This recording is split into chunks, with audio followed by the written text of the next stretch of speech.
there's a long history and tradition of what makes something scholarly, what makes something knowledge. But that's part of what we're doing, is we're refashioning the narrative around what counts as knowledge, what counts as data, how is it represented, how do people come to it and make meaning of it.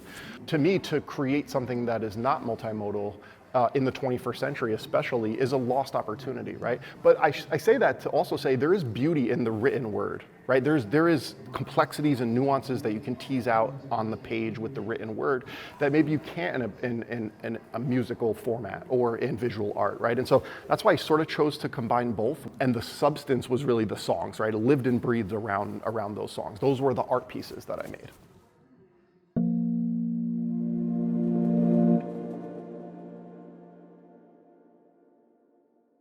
So my name is Dr. Brian Mooney. I am a graduate of the English education program here at Teachers College, and my dissertation was in album format, and it was called To Speak a True Word, Remixing Hip Hop Pedagogies, Poetics, and Literacies.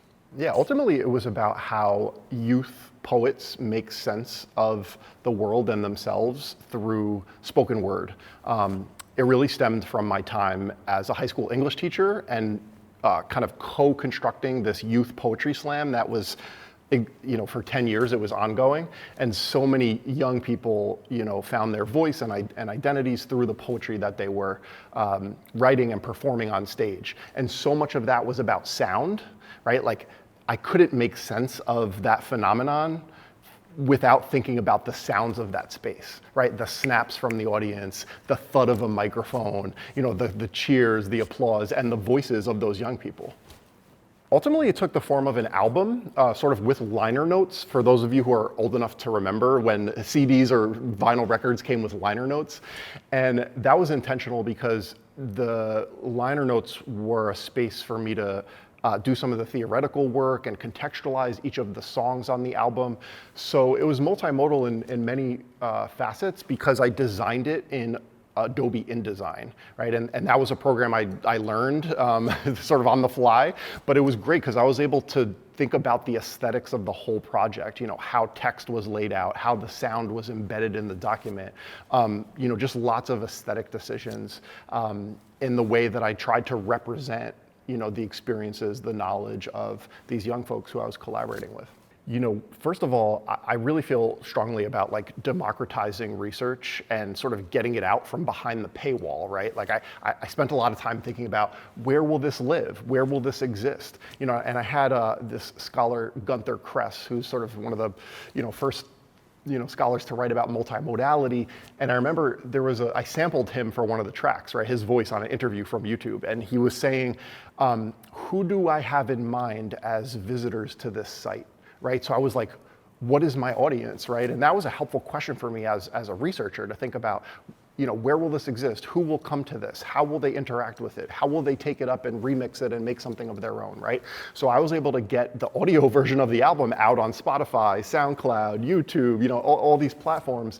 And it was sort of liberating in a lot of ways because I was able to share it on my own terms, right? It wasn't locked in ProQuest. There was a panel that Nick Sosanis was on years ago and some other multimodal scholars, and I forget who said this, but they said that they hacked the dissertation publishing process by putting the URL link to their dissertation in the title of the dissertation. So when it gets uploaded to ProQuest, you redirect people to your own website or a place where it exists. And I thought that was brilliant, right? And I've written a lot and thought a lot about hip hop and spoken word poetry in classrooms, in K-12 classrooms. And that felt like a very hip hop thing to do for me, right? It was like, let me take the limitations that you're imposing on me and flip them to make it something that I have agency over, right? And so the link to my dissertation is in the abstract on ProQuest and then the TC Columbia Library. So folks see it, and I put an embargo on it for 5 or 10 years or something. So I have control over it, which is something I came up against when I was thinking about how to archive this work, right? And that's something multimodal scholars are thinking about, where does it exist beyond the temporality of a platform like YouTube? What if a link expires and it's broken? How do we store this work and preserve it? And so those conversations were happening, in my head and with my committee and with other scholars in my program. I've tried to figure out how to do this, right? I had conversations with the library. You know, I had to sort of explain my project, and that's a whole effort in and of itself.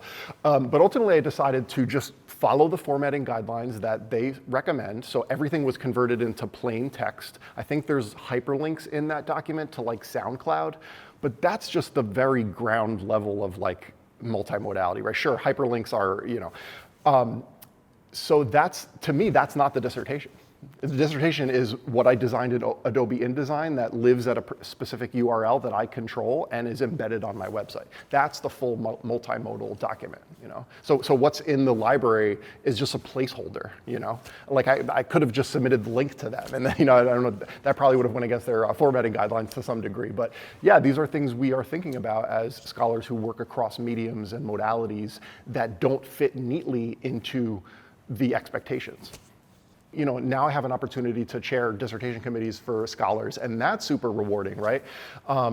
So I think it's so much about what we have seen and what we've been exposed to. I didn't have too much pushback from my committee, but they challenged me to be systematic, intentional, and those are things that characterize traditional research, right? So I've argued that it's almost more rigorous to take a multimodal approach because there's more decisions, there's more aesthetics, there's more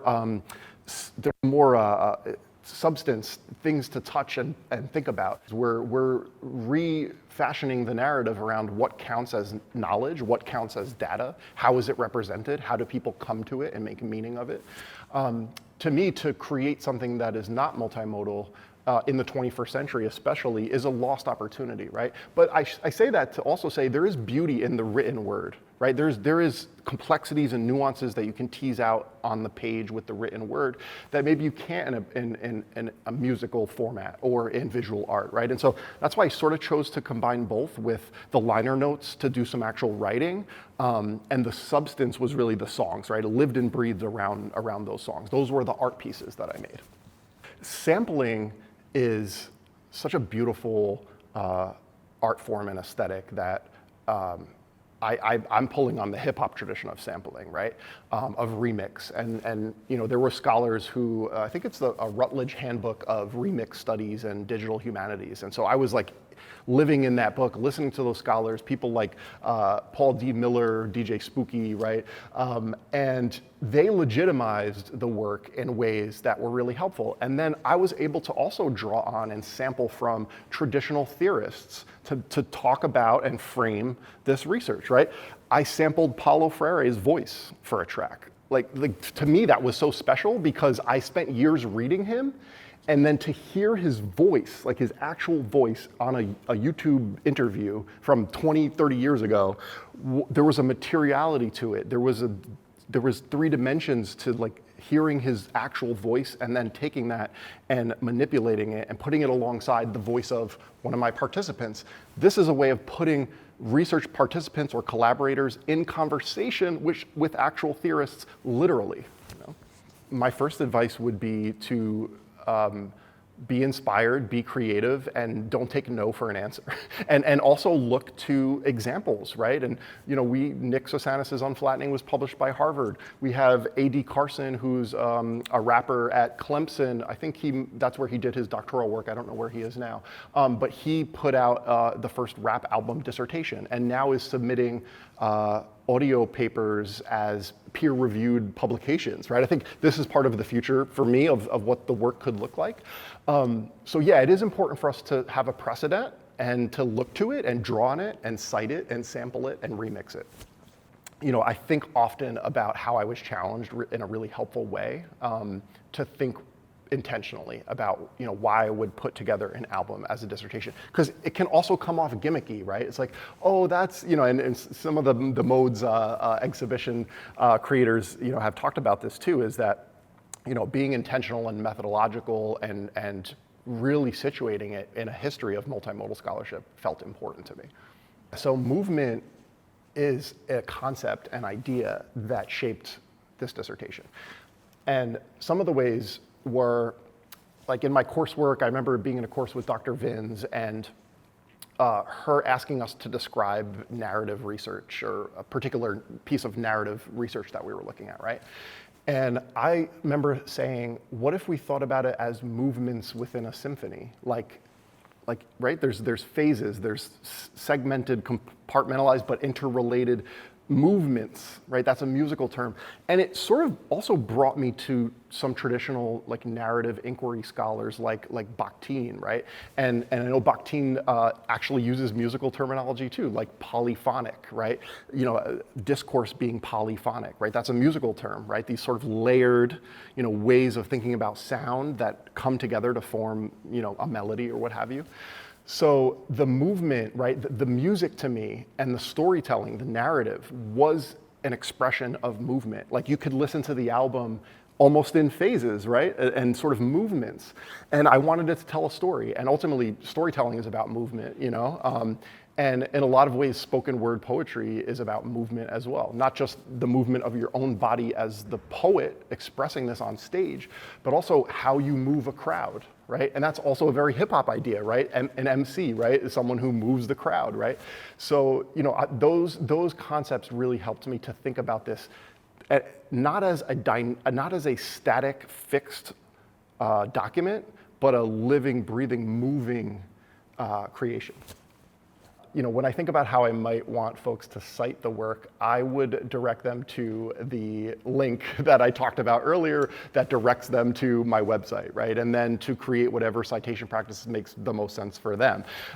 I also spent a lot of time thinking about the ethics of sampling, right? Copyrighted material, YouTube talks, and there's a whole lot to think about there, because what happens if you don't own a particular artifact, but you appropriate it and remix it and change it into something that is new and different, sometimes unrecognizable? Who owns that? Who gets to say who owns that, right? And so I would encourage people to sample, remix, steal from my dissertation. You know, I say that in a playful way, right? But I think good scholars and teachers, right, are experts at stealing in creative ways or borrowing or what have you. So yeah, I see the dissertation also as a form of resistance against academia in some ways, you know, a form of resistance against academia and the sort of, you know, definitely Eurocentric ideas about knowledge production and who gets to say what is knowledge. There was a scholar in one of the talks that I sampled, I think her name is Anne Burdick. She said that knowledge is design dependent, right? And I sat with that for weeks. I said, knowledge is design dependent. So that means that the medium through which I create influences the actual knowledge, right? So there's an epistemological framing there when we work in sound or visual art or dance, right? There's implications about knowledge production that we can tease out and draw on and talk about and discuss. Oftentimes, you know, colleagues might not understand, students, you know, may not, or, you know, interestingly, when I'm doing dissertation sharing now, I have a student who's brilliant, and part of her dissertation is an ethnodrama. And she asked me about the format for the 3-paper dissertation, and I said, why don't you just do the whole dissertation as an ethnodrama? She said, I didn't know I was allowed to do that, right? There's that word allowed again, right? Is like, well, who told you that, you know? And so, you know, that's part of my work now, is to like encourage and support and build alongside, you know, scholars who are doing doctoral work now and master's degree work, and even my undergraduate students who I so enjoy working with. I think there's opportunities for them to think about multimodality in their coursework and et cetera. In terms of publication, I'm working on a few projects. Most relevant to the dissertation is there are some digital platforms that publish scholarly research, particularly audio papers. This is a genre that I didn't know about while I was even doing the dissertation. It wasn't until after that, you know, a colleague, a mentor of mine said, check out this journal. They support web texts, right? Peer reviewed. Check out this journal. They accept audio papers, right? Or not just accept, that's the medium through which they archive their research, right? And so I'm learning about those genres, and I'm working on a web text for one journal, 2 audio papers, some traditional research as well. But I constantly find myself coming back to a multimodal space and sometimes getting frustrated. Like, I lose so much of what I intended when I convert this to plain text, you know? And that was the spirit of my dissertation too, right? It was like when I took the words, the poems of the young people, the participants in my study, and I translated it to just on the page, it felt like I was flattening it, to use Nick Sasanis' term, right? And that metaphor stuck with me throughout the dissertation process. So I asked myself, what would it look like to unflatten this project? And part of that was to bring in sound, to introduce dimensions that get lost when you translate it into static text on the page.